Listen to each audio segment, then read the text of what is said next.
Hello everyone and welcome to revision class. आज की इस वीडियो में हम रिवाइज करने वाले हैं फ्रीडम मूवमेंट को, लेकिन इससे पहले कुछ लेटेस्ट क्वेश्चंस को देखेंगे और साथ में PYQs प्रीवियस ईयर क्वेश्चंस को भी देखेंगे और इसी के हिसाब से हम अपना रिवाइज करेंगे और साथ में पढ़ाई भी करेंगे। यहाँ पर सबसे पहले हम क्वेश्चंस को देख लेते हैं। ये दो क्वेश्चन जो हैं ये 19 ऑफ अप्रैल 2026 को जो जूनियर असिस्टेंट का पेपर हुआ था, इसमें ये दो क्वेश्चन पूछे गए हैं। सबसे पहले ये वाला क्वेश्चन देखते हैं। With reference to Indian freedom struggle consider the following events. कौन कौन से इवेंट दिए गए? Poona pact, Lord Irwin's declaration, second round table conference. इनको क्या करना है? Arrange them in correct chronological order. इन्हें क्या करना है? करेक्ट क्रोनोलॉजिकल ऑर्डर में अरेंज करना है। अब इसी ये 2026 का क्वेश्चन है। इसी टाइप का क्वेश्चन जो है यहाँ पर 2023 में पूछा गया है। Arrange the following in chronological order, oldest to newest. यहाँ पर भी क्रोनोलॉजिकल ऑर्डर पूछा गया और यहाँ पर भी क्रोनोलॉजिकल ऑर्डर पूछा गया। सेम पैटर्न का क्वेश्चन पूछा गया है 2026 में और यहाँ पर 2023 में। जिस तरह से जिस टाइप का क्वेश्चन जो है 2023 में पूछा गया, इसी पैटर्न का क्वेश्चन जो है वो 2026 में भी पूछा गया। यहाँ पर भी क्रोनोलॉजिकल ऑर्डर पूछा गया, यहाँ पर भी क्रोनोलॉजिकल ऑर्डर पूछा गया, बस पूछने का स्टाइल जो है वो अलग है। यहाँ पर सीधा डायरेक्ट पूछ लिया कि arrange the following in chronological order oldest to newest, नीचे ऑप्शन दिए। और यहाँ पर पूछा गया with reference to Indian freedom struggle consider the following events दिए गए। फिर पूछा कि arrange them in correct chronological order. लेकिन पैटर्न जो है किस टाइप जो है क्वेश्चन पूछने की वो सेम है। यहाँ पर भी क्रोनोलॉजिकल ऑर्डर ही बताना है, अरेंज करना है, और यहाँ पर भी इसको अरेंज करना है इन करेक्ट क्रोनोलॉजिकल ऑर्डर में। एक क्वेश्चन ये हो गया। दूसरा क्वेश्चन क्या है? Consider the following statement about the tribal freedom fighters. 2026 का क्वेश्चन है ये किस थीम से क्वेश्चन पूछा गया? ट्राइबल फ्रीडम फाइटर से पूछा गया। और स्टेटमेंट टाइप का ये क्वेश्चन है। स्टेटमेंट टाइप क्वेश्चन है। एक स्टेटमेंट, दो स्टेटमेंट, तीन स्टेटमेंट दी गई हैं। इन तीनों स्टेटमेंट को क्या करना है? Which of the above statements are correct. इसमें से बताना है कि कितनी स्टेटमेंट्स जो हैं वो सही हैं। Which of the above statement, ये ऊपर दी गई स्टेटमेंट जो है इनमें से कितनी जो है वो क्या है? करेक्ट है। A part 1 and 2 only, B part 1 and 3 only, C part all of the above, D part none of the above। अब इसी टाइप का, इसी पैटर्न का क्वेश्चन जो है वो पूछा गया कहाँ पर है? 2022 में। Which of the following statements is false in relation to non-cooperation movement? यहाँ पर पूछा गया कि विच ऑफ द स्टेट, ये जो स्टेट, यहाँ पर भी स्टेटमेंट टाइप का क्वेश्चन पूछा गया है, लेकिन यहाँ पर कैसे पूछा गया? विच ऑफ द फॉलोइंग स्टेटमेंट, ये जो स्टेटमेंट दी गई है नीचे 1 2 3 4 ABCD, इन स्टेटमेंट्स में से कौन सा स्टेटमेंट, कौन सी स्टेटमेंट जो है वो गलत है in relation to non cooperation movement. ये स्टेटमेंट जो पूछी गई है वो कौन सी थीम में से पूछी गई? थीम क्या है, टॉपिक क्या है? Non cooperation movement. तो इसी टाइप का क्वेश्चन, सेम पैटर्न का क्वेश्चन जो है 2026 में पूछा गया। 2026 में पूछा गया। पूछने का तरीका क्या है? कंसीडर द फॉलोइंग स्टेटमेंट्स, ये जो नीचे फॉलोइंग स्टेटमेंट्स, ये जो नीचे स्टेटमेंट दी गई हैं about the tribal freedom fighter. Tribal theme क्या है? थीम है ट्राइबल फ्रीडम फाइटर्स। टॉपिक क्या है? और ट्राइबल फ्रीडम फाइटर में से ये क्वेश्चन पूछा गया। ट्राइबल फ्रीडम फाइटर में से ये स्टेटमेंट बनाएगी 1 2 3, तीन स्टेटमेंट बनाएगी और यहाँ पर पूछा गया कि which of the above statements are correct. तो यहाँ पर पैटर्न जो है वो सेम है। यहाँ पर भी स्टेटमेंट टाइप का क्वेश्चन पूछा गया, यहाँ पर करेक्ट पूछा गया, इनकरेक्ट भी पूछा जा सकता है, इनकरेक्ट भी पूछ सकते हैं। जैसे यहाँ पर पूछा गया false, which of the following statement is false. कौन सी स्टेटमेंट जो है इसमें से गलत है, गलत स्टेटमेंट बतानी है। लेकिन यहाँ पर कैसा कुछ क्वेश्चन पूछा गया कि which of the above statement are correct, यहाँ पर करेक्ट पूछा गया। तो सेम पैटर्न के क्वेश्चन जो है यहाँ पर 2026 में पूछा गया, लेकिन यहाँ पर पहले से ही 2022 में स्टेटमेंट टाइप का क्वेश्चन पूछा गया JKPSI में कि इन स्टेटमेंट्स में से कौन सी स्टेटमेंट गलत है, और यहाँ पर पूछा गया कि कौन सी स्टेटमेंट सही है। एक टाइप हो गई statement type question, statement type के क्वेश्चन, और दूसरा क्रोनोलॉजिकल ऑर्डर।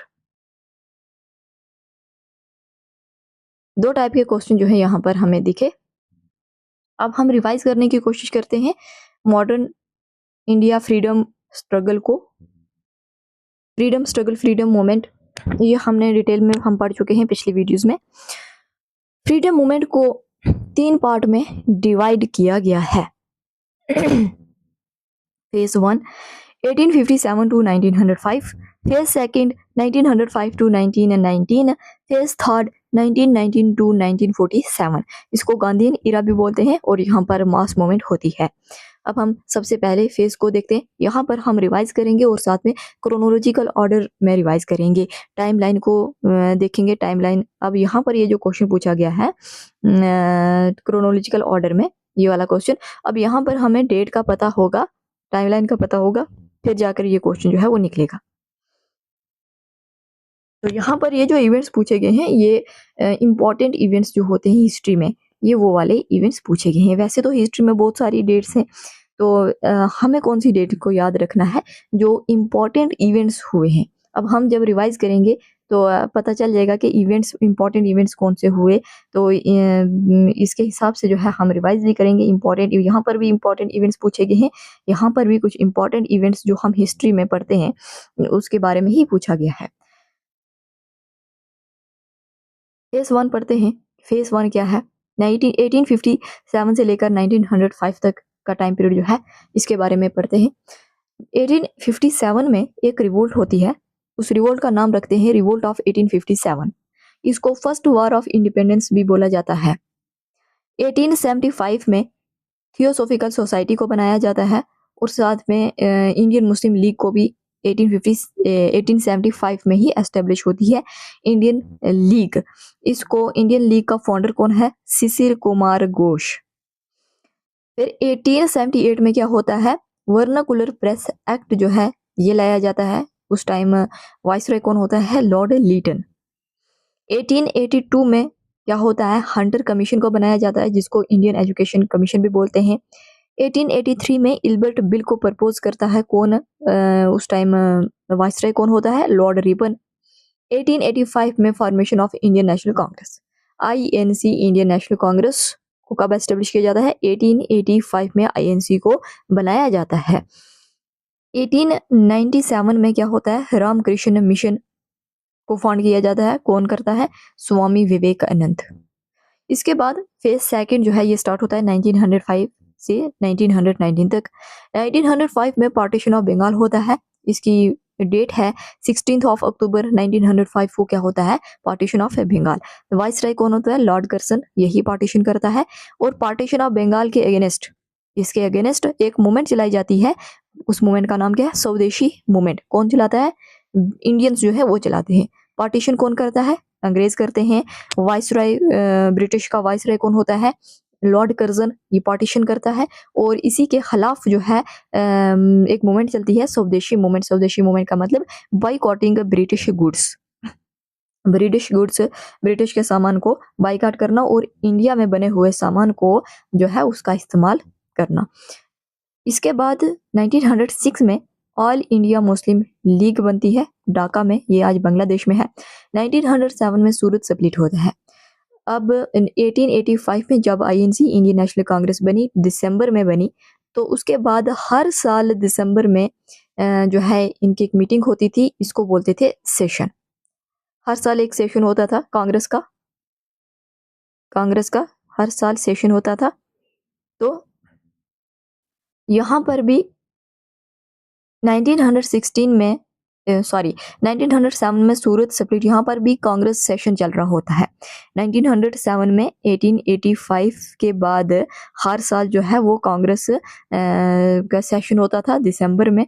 तो यहाँ पर 1907 में जब कांग्रेस सेशन चल रहा था, कहाँ पर, सूरत में। सूरत जगह का नाम है, सूरत जगह का नाम है, यहाँ पर सेशन हो रहा था। राज बिहारी घोष जो है ये प्रेसिडेंट थे इंडियन नेशनल कांग्रेस के।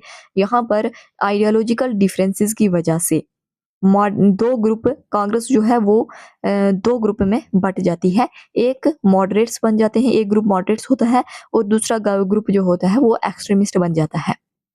ये दो ग्रुप में कांग्रेस जो है वो बट जाती है। तो इसकी वजह क्या है, आइडियोलॉजिकल डिफरेंसेस। यहाँ पर इसको बोलते हैं कि सूरत स्प्लिट हुआ। अब 1908 में 1907 में सूरत स्प्लिट होता है। 1908 में क्या होता है, execution of Khudiram Bose and Tilak sentence to 6 year imprisonment. 1909 में मार्ले मिंटो रिफॉर्म्स लाया जाता है जिसको इंडियन काउंसिल एक्ट 1909 भी बोलते हैं। 1911 में पार्टीशन एन्यूल्ड, एन्यूल्ड का मतलब होता है कैंसल। जो पार्टी, कौन सी partition, partition of Bengal, Bengal की जो पार्टीशन की थी, बंगाल के जो दो टुकड़े किए थे उसको कैंसिल कर दिया। कब, 1911 में। और साथ में कैपिटल जो थी कलकत्ता में उसको शिफ्ट किया गया, कहाँ, दिल्ली में। 1913 में गदर पार्टी बनाएगी सैन फ्रांसिस्को में। 1915 में गांधी जी इंडिया वापस आते हैं। 1916 में होम रूल मूवमेंट बनती है। Home rule movement to demand self rule, to demand self rule, swaraj, स्व का मतलब सेल्फ और रूल, राज का मतलब रूल। होम रूल मूवमेंट में किसकी डिमांड की गई, सेल्फ रूल की, स्वराज की। होम रूल मूवमेंट का के बारे में किसने सोचा था, होम रूल मूवमेंट का थॉट किसका है, एनी बेसेंट का। एनी बेसेंट ने सोचा होम रूल के बारे में, लेकिन स्टार्ट किसने किया, मूवमेंट जो है वो स्टार्ट किसने की, स्टार्ट की बीजी तिलक, बाल गंगाधर तिलक ने। और उसके बाद बाल गंगाधर तिलक ने सबसे पहले स्टार्ट किया होम रूल मूवमेंट को, इसके बाद एनी बेसेंट ने किया। और 1916 में ही क्या होता है, unity between moderates and extremist. अब यहाँ पर जो मॉडरेट और एक्सट्रीमिस्ट बने थे, ये दो ग्रुप बने थे, सूरत स्प्लिट हुआ था। कांग्रेस जो है, दो कांग्रेस के जो है दो ग्रुप बन गए थे, एक मॉडरेट और दूसरा एक्सट्रीमिस्ट। तो यहाँ पर 1916 में ये दोनों क्या हो जाते हैं, मिल जाते हैं। और यहाँ पर 1916 में ही लखनऊ पैक्ट होता है कांग्रेस और मुस्लिम लीग के बीच। फिर आता है फेज सेकंड 1919 से लेकर 1947 तक, जिसको गांधी नीरा भी बोलते हैं। यहाँ पर मास मूवमेंट होता है। 1919 में मोंटेग्यू चेम्सफोर्ड रिफॉर्म आता है। 1919 में ही रोलेट एक्ट लाया जाता है, इसके खिलाफ प्रोटेस्ट किया जाता है। और रोलेट एक्ट रोलेट एक्ट का जो है, इसी की वजह से क्या होता है, जलियांवाला बाग मसाकर भी होता है। 1919 से लेकर 1924 तक खिलाफत मूवमेंट चलती है और इसी के बीच नॉन कोऑपरेशन मूवमेंट भी चलाई जाती है 1920 में, और 1922 तक चलती है नॉन कोऑपरेशन मूवमेंट। सबसे पहले खिलाफत मूवमेंट चली 1919 में, तो 1919 में खिलाफत मूवमेंट चलती है, तो 1920 में नॉन कोऑपरेशन मूवमेंट चलाई जाती है।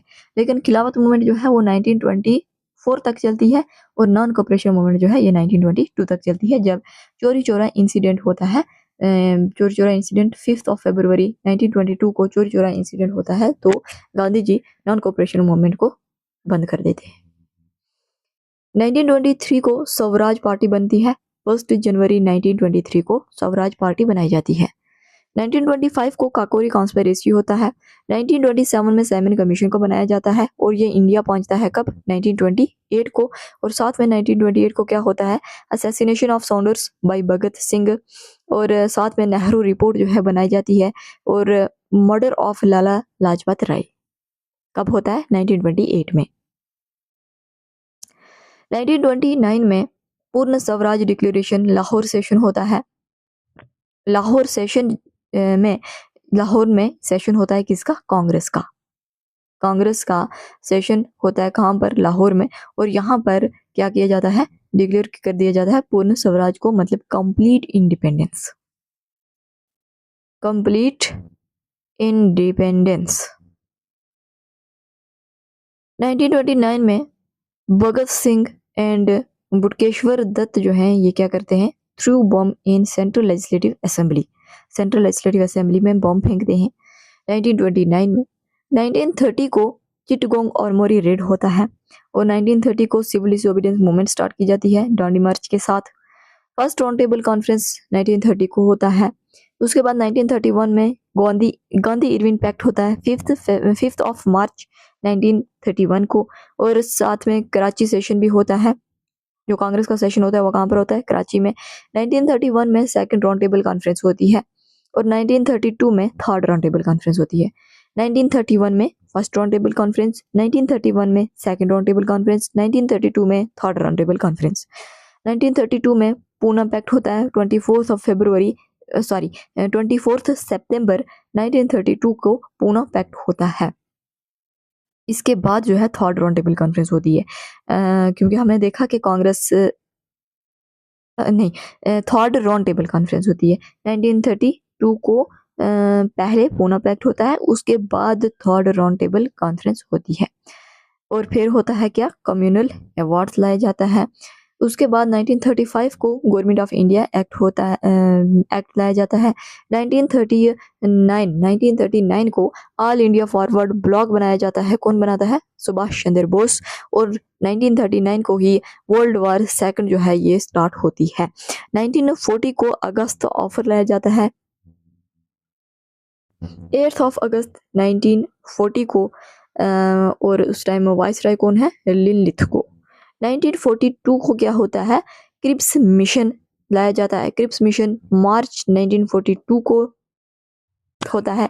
और इसके बाद क्विट इंडिया मूवमेंट चलाई जाती है 8 अगस्त 1942 को। और इसके बाद आज़ाद हिंद फौज बनाई जाती है 1 सितंबर 1942 को। पहले क्रिप्स मिशन आया, फिर क्विट इंडिया मूवमेंट चली, फिर आज़ाद हिंद फौज बनाई गई। मार्च 1942, अगस्त 1942 और सितंबर 1942। पहले क्रिप्स मिशन हुआ, फिर क्विट इंडिया मूवमेंट चलाई गई, फिर आज़ाद हिंद फौज को बनाया गया 1942 में ही। 1945 में वेवल प्लान अनाउंस किया गया। 14 जून 1945 शिमला कॉन्फ्रेंस होती है 25 जून 1945 तक। उसके बाद 1946 में रॉयल इंडियन नेवी म्यूटनी होती है 18 फरवरी 23 फरवरी 1946 तक। फिर कैबिनेट मिशन लाया जाता है 24 मार्च में 1946 तक। उसके बाद 1947 में माउंटबेटन प्लान लाया जाता है 1947, 3 जून प्लान बोलते हैं इसको। और फिर इंडियन इंडिपेंडेंस एक्ट भी लाया जाता है। और साथ में हमने ये क्वेश्चन भी देख लिए और रिवाइज भी कर लिया क्रोनोलॉजिकल ऑर्डर में, टाइमलाइन में फ्रीडम मूवमेंट को। इस वीडियो में इतना रखते हैं, आगे नेक्स्ट वीडियो में हम करेंगे ट्राइबल मूवमेंट के बारे में। एक क्वेश्चन, क्योंकि ये क्वेश्चन जो है यहाँ से पूछा गया है, ट्राइबल फ्रीडम फाइटर्स के बारे में क्वेश्चन पूछा गया है। नेक्स्ट वीडियो में करेंगे। इस वीडियो में इतना ही। Thank you so much.